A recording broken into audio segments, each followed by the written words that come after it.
সুযোগ বা ব্যবস্থা নাই। এই বিষয়ে আমি আমাদের মুরব্বিয়ানদের দৃষ্টি আকর্ষণ করছি, আমরা যাতে বিশেষ করে আমাদের প্রবাসী শামসুদ্দিন আহমদ বাবলু ভাই আছেন, তারও সুদৃষ্টি কামনা করছি।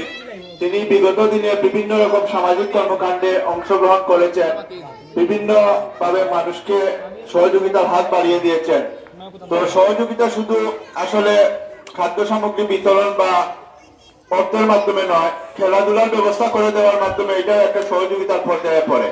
তো আমি আহ্বান জানাবো আমার প্রবাসী ভাই বড় ভাইয়ের কাছে, যাতে আপনারা যারা বিদেশে আছেন সবাই মিলে একটা ফান্ডের ব্যবস্থা করে, যাতে আমাদের এলাকাবাসীর জন্য একটা ব্যাডমিন্টনের মাঠ ব্যবস্থা করা যায়।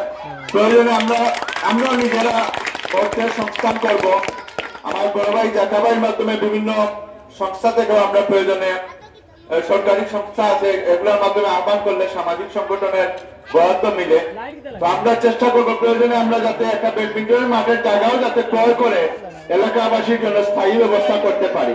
সেই সুযোগটু যদি আপনারা করেন, আমরা সবাই মিলে প্রত্যেকটা ঘর থেকে টাকার ব্যবস্থা করবো ইনশাল্লাহ। তো সেই আহ্বান জানিয়ে আমি আমার বক্তব্য শেষ করছি। ধন্যবাদ জানাচ্ছি বাবলু ভাইকে, শুধু ইংল্যান্ড থেকে এখানে এসেছেন, আর শত ব্যস্ততার মাঝেও অন্য যারা এসে উপস্থিত হয়েছেন, জাকা ভাই, আমার শাহিন ভাই, আরো আমার প্রবাসী বাগনা আছেন, সবাইকে ধন্যবাদ জানাচ্ছি।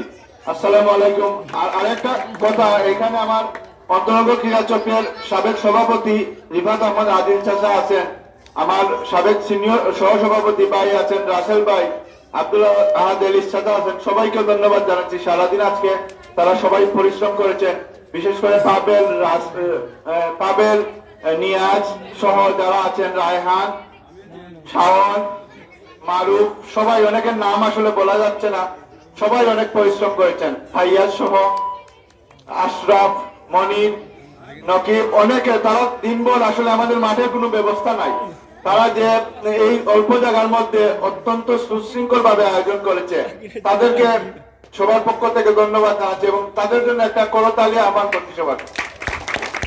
আসসালামু আলাইকুম।